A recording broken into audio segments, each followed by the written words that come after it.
kabisa ndugu mfugaji, karibu kwenye kipindi hichi. Leo tupo katika kujifunza antibiotiki za kuku, hasa katika upande wa mimea ya shambani. Kwa hivyo ndugu mfugaji, tupo hapa katika kujifunza mimea hii ambayo itakayoweza kukusaidia katika shamba lako kuweza kufanya vizuri zaidi pasipo kutumia pia dawa za dukani. Tupo hapa katika kujifunza. Mbele yetu tunaona kuna mmea mmoja wa aloe vera, lakini pia tunaona mmea wa pili ni mmea wa mwarobaini. Tutajifunza namna gani mimea hii itakavyoweza kuwa na antibiotiki nzuri ya kuweza kusaidia kuku wako kuepukana na magonjwa mengi zaidi.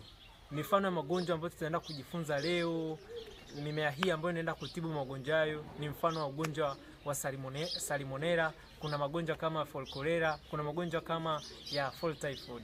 Kwa hivyo ndugu mfugaji, twende pamoja katika kujifunza na kuweza kuchanganua na namna ya kuandaa dawa hii na mwisho wa siku kuipeleka kwa kuku wako na kuweza kutumia. Kwa hivyo tunaanza moja kwa moja.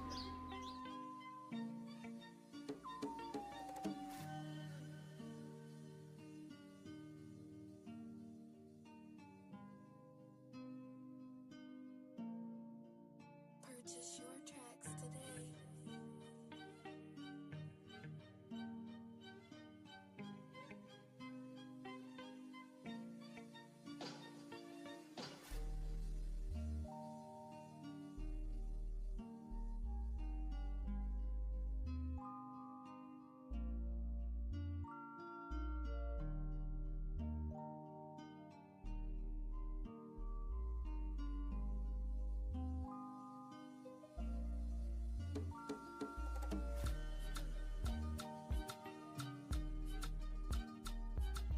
Purchase your tracks today.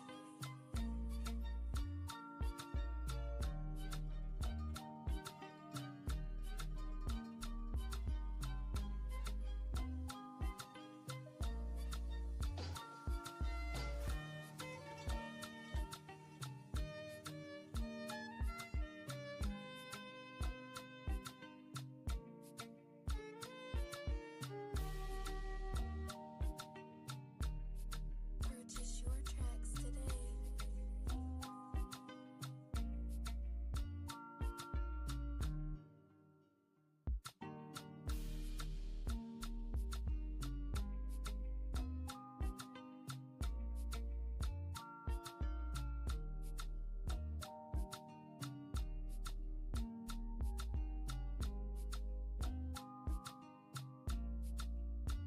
Purchase your tracks today.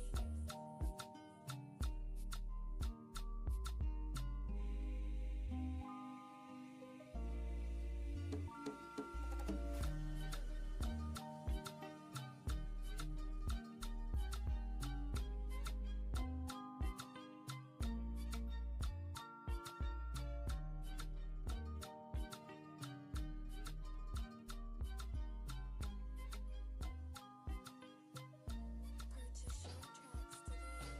Ndugu wafugaji, kama mlivyoona tokea tulivyoanza maandalizi yetu mpaka tumefika mwisho, tulivyotengeneza na tumeona kuku wanapokunywa maji.